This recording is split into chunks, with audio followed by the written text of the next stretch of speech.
ఈ ఊరిని దత్తత తీసుకున్నట్లే మన ఊరంతా వెంకటరెడ్డి గారిని దత్తత తీసుకున్నాం దిగువల నుంచి. వారికి కూడా స్వాగతం. మన ఊరి తరఫున మనలో ఒకరిగా కలిసిపోయారు. అందరికీ నమస్కారం. నేను మీర్జాపురంలో పుట్టినా కానీ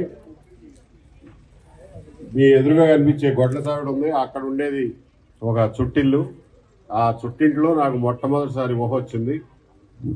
నాకున్న చిన్నప్పుడు మొట్టమొదటి జ్ఞాపకాలు ఏంటంటే, దేవుడి గుడి ఉండేది కానీ దేవుడి గుడిలో విగ్రహం ఉండేది కాదు, దానికి ఒక గోడ ఉండేది. ఆ గోడ మీద ఎప్పుడో దీపావళి టైంలో అనుకుంటా ఉల్లిపాయ బాంబులు వేసి కొట్టడం ఒకటి నాకు ఫస్ట్ గుర్తు. అట్లాగే ఇక్కడ ఒక వేప చెట్టు ఉండేది. ఆ వేప చెట్టు కింద ఎవరో సైకిల్ మీద తెచ్చి బట్టలు అమ్మేవాళ్ళు. ఆ బట్టలు ఎవరో కొంట అంటే కూర్చొని చూసిన గుర్తు.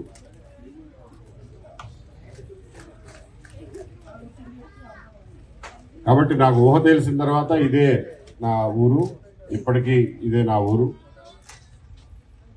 2014 సంవత్సరంలో మనం వద్దనుకున్నా కానీ ఆంధ్రప్రదేశ్ రాష్ట్రం విడిపోయి ఆంధ్రప్రదేశ్ 13 జిల్లాలతో మళ్ళీ అవతరించింది. ఎంత చెప్పినా వినకుండా విడదీసి పంపించారు. కాబట్టి ఆంధ్రప్రదేశ్ పవర్ ఏంటో, ఆంధ్రప్రదేశ్ ప్రజల్లో ఉండే పవర్ ఏంటో చూపించాల్సిన అవసరం మనందరికీ కలిగింది ఆ రోజున. ఆ స్ఫూర్తితో, ఆ ఇన్స్పిరేషన్తో ఆంధ్రులు అంటే ఏంటో చూపించాలి, మనలో ఉన్న శక్తియుక్తులన్నీ బయటికి తీయాలి అన్న ఉద్దేశంతో ఆ రోజున మేమంతా కానీ ప్రభుత్వం కానీ పనిచేసాం. ఆ రోజు ప్రభుత్వం పెట్టినటువంటి ఒక మంచి కార్యక్రమం, అధికారులందరినీ మీ సొంత ఊళ్ళని దత్తత తీసుకుని మీరు చేయగలిగింది చేయండి, ప్రభుత్వం నుంచి మేము చేయగలిగింది చేస్తాం, మీరు కోఆర్డినేట్ చేయండి అంటే, నేను మళ్ళా ఒక క్షణం కూడా ఆలోచించకుండా మా పూర్వీకుల ఊరైనటువంటి మల్లవల్లి కంటే కూడా మేము స్థిరపడింది ఇక్కడే కాబట్టి ఈ ఊరిని దత్తత తీసుకోవడం జరిగింది. అది మీ అందరికీ గుర్తుండే ఉంటుంది. దత్తత తీసుకున్నప్పటి నుంచి నేను ఊళ్ళో ఉన్న వాళ్ళందరూ కలిసి శాయశక్తుల గ్రామాన్ని అభివృద్ధి చేయడానికి కృషి చేశాం. నిజానికి 2014లో రాష్ట్రం విడిపోయిన తర్వాత పల్లెటూళ్లలో 24 గంటలు కరెంట్ వచ్చిన తర్వాత ఊళ్ళో కొత్తగా అందరూ చాలా మంది కొత్తగా ఇళ్లు కట్టుకోవడం, పాత ఇళ్లు అన్నీ పోయి వాటి స్థానాలు ఎవరు మాట్లాడేది సో వాటి స్థానాల్లో పాడుపడిపోయిన ఇళ్ళు, పెంకుటిళ్ళు, తాటాకుల పాకల స్థానాల్లో చాలా మంది డాబాలు కట్టుకోవడం మొదలెట్టారు. అప్పుడే ప్రతి ఊర్లోనూ ఒక రకమైనటువంటి కొత్త శోభ ఆ రోజున అలుముకుంది. ఆ పరిస్థితుల్లో నాగేశ్వరరావు అలాగే ఊళ్ళో ఉన్న పెద్దలందరూ కలిసి సంక్రాంతి సంబరాలు నిర్వహించడం మొదలెట్టారు. ఇది మాకు కొత్త. ఎప్పుడు సంక్రాంతి అంటే ఎవరింట్లో వాళ్ళు వండుకుని తింటమే తప్ప అందరూ ఒక చోట కూర్చుని ఇట్లాంటి ఆటల పోటీలు ఇవి అసలు మాకు ఎప్పుడు పల్లెటూళ్ళలో అలవాటు లేదు. 3 సంవత్సరాలు చూస్తున్నాను. ఈ యాంకర్ అమ్మ అందరినీ స్టేజ్ మీదకి తీసుకొచ్చి జీవితంలో ఎప్పుడు ఎవరి ముందుకి రాని వాళ్ళందరినీ కొంచెం వాళ్ళ బిడియం వదిల్చి వాళ్ళందరితో డాన్సులు కూడా వేయించే స్థాయికి వదలకుండా వాళ్ళని పట్టుబట్టి మరీ వాళ్ళని ప్రోత్సహిస్తూ ఉంటుంది. దీనికి ఆమెని మనస్ఫూర్తిగా అభినందిస్తున్నా.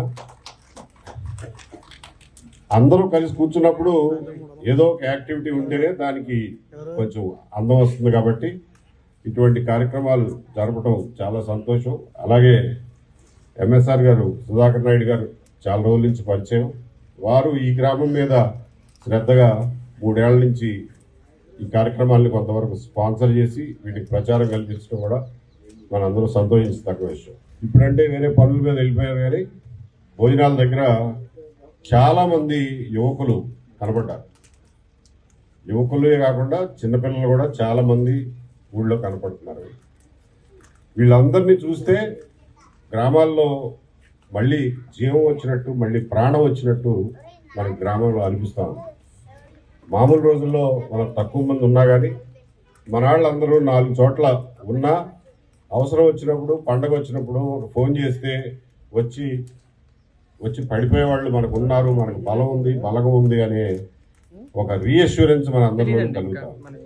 అది చాలా సంతోషించదగ్గ విషయం. కనీసం దానికోసమైనా కానీ నాగేశ్వరరావు ప్రతి సంవత్సరం ఈ సంబరాలు జరపాల్సిన అవసరం ఉంది.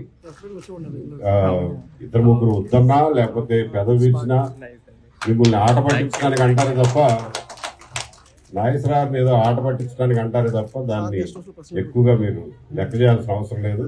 తప్పకుండా చేయండి.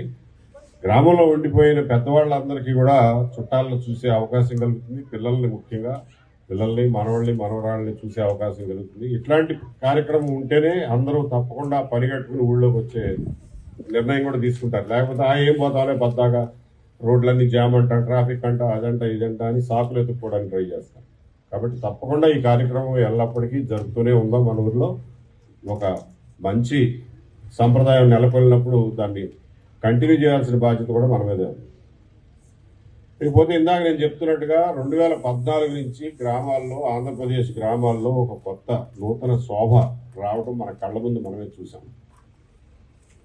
ఆ రోజున దత్తత తీసుకున్న ఆఫీసర్లు అందరూ తీసుకున్న చొరవ వల్ల, వాళ్ళ ప్రయత్నాల వల్ల ప్రతి గ్రామంలో కొన్ని సౌకర్యాలు మామూలుగా వచ్చేదానికంటే తొందరగా తెప్పించడం, దగ్గరుండి పనిచేయించడం లాంటివి అన్ని గ్రామాల్లోనూ జరిగినాయి.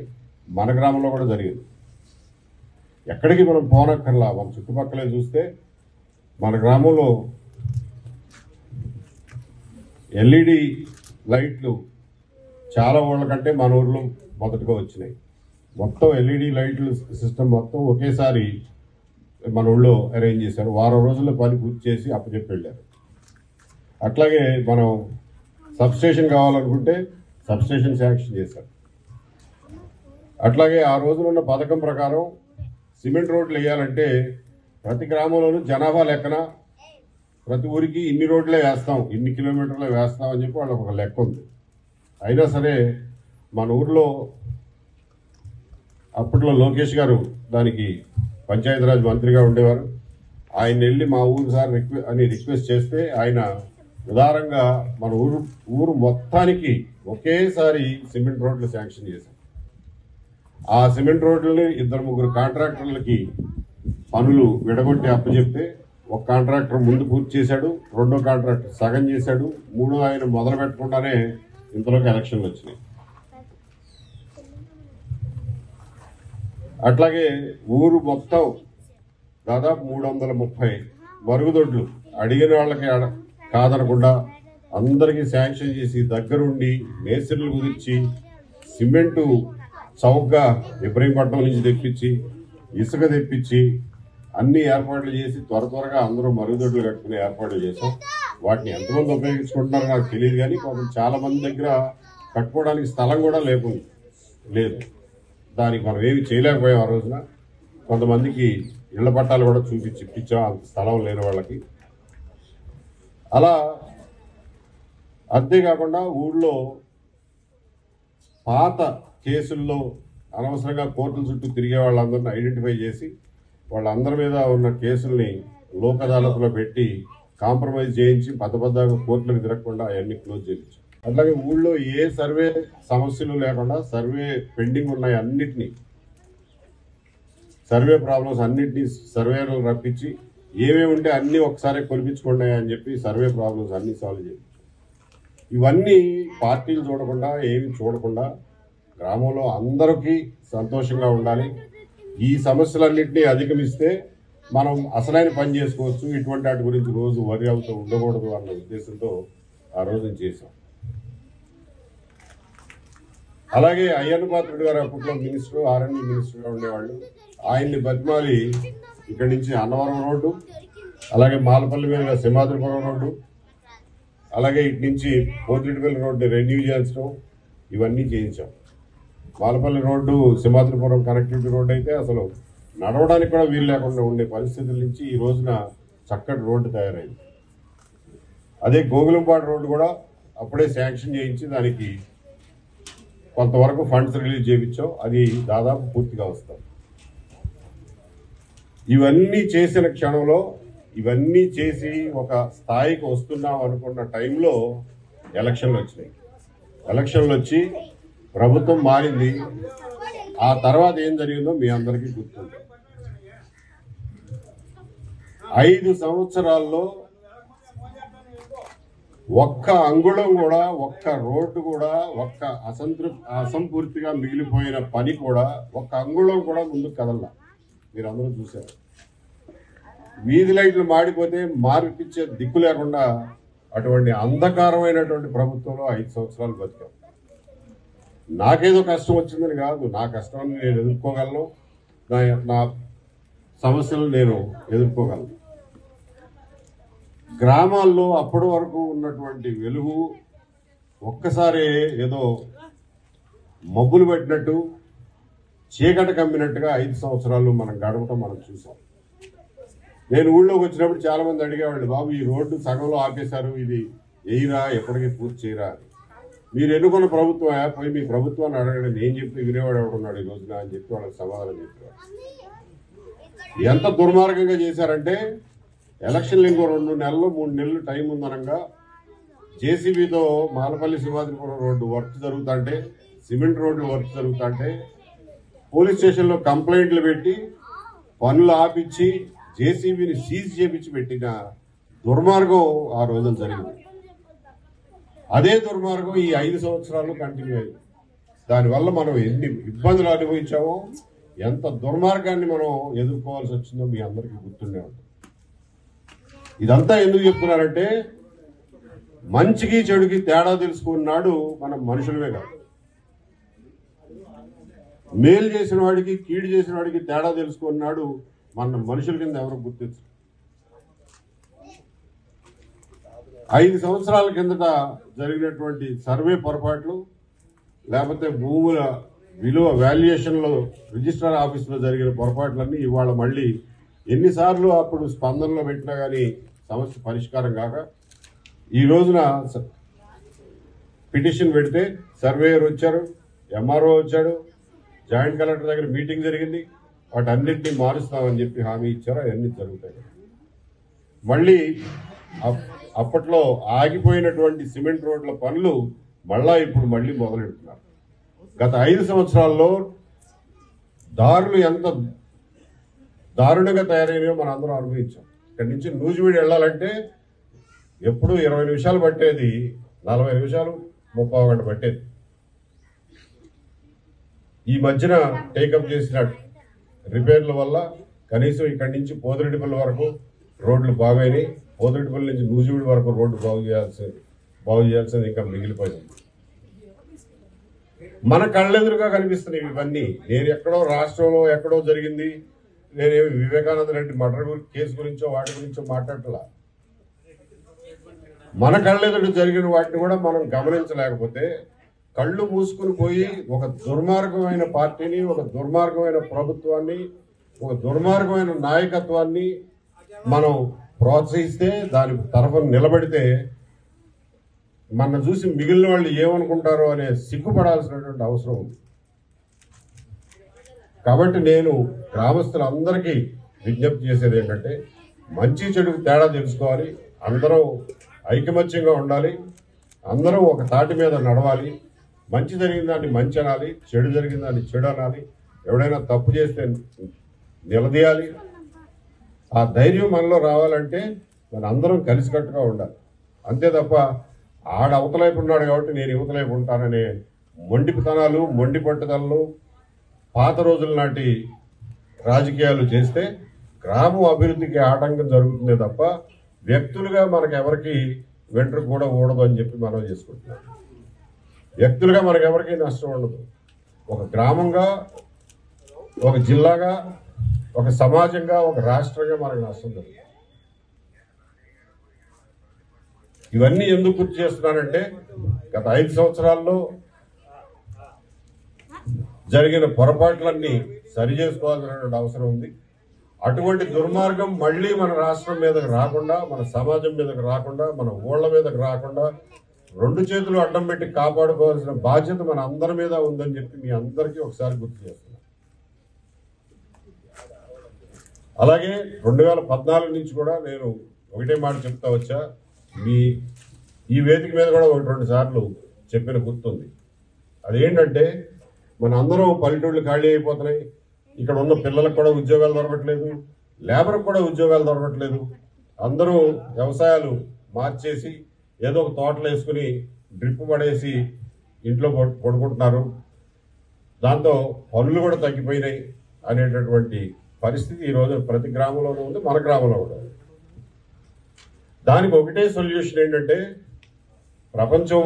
ప్రపంచవ్యాప్తంగా మనం చూసింది ఏంటంటే వ్యవసాయం మీద కేవలం వ్యవసాయం మీద ఆధారపడే దాని నుంచి నెక్స్ట్ సెకండరీ సెక్టర్ అంటారు. ఈ ఇండస్ట్రీస్ కమిషనర్ గారితో ఈ విషయం మీద ఇప్పుడు ఉన్న పాలసీ ఏంటా బాబు చెప్పు, ఏం చేయగలుగుతాం మేము అని అంటే ఆయన చెప్పింది ఏంటంటే సెంట్రల్ గవర్నమెంట్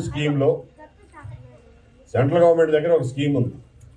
ఏంటంటే ఏ ఊర్లో అయినా సరే, ఎక్కడైనా సరే, ఊరు కానీ పట్టణంలో కానీ ఎక్కడైనా సరే 75 ఎకరాలు మనం పోగు చేసుకుని దాన్ని ఒక ఇండస్ట్రియల్ ఎస్టేట్గా తయారు చేస్తే దాన్ని ఇండస్ట్రీ కోసం ఎకరం ప్లాట్లు 2 ఎకరాల ప్లాట్లు అట్లా విడగొట్టి అక్కడ పరిశ్రమలు పెట్టించుకోగలిగితే దాన్ని డెవలప్ చేయడానికి, అందులో రోడ్లు వేసుకోవడానికి, మెరక చేసుకోవడానికి, దానికి కనెక్షన్ రోడ్లు వేయడానికి, కరెంట్ ఇవ్వడానికి, నీళ్లు ఇవ్వడానికి, వీటన్నిటికీ సెంట్రల్ గవర్నమెంట్ 100 కోట్లు ఖర్చు పెడుతుందంట.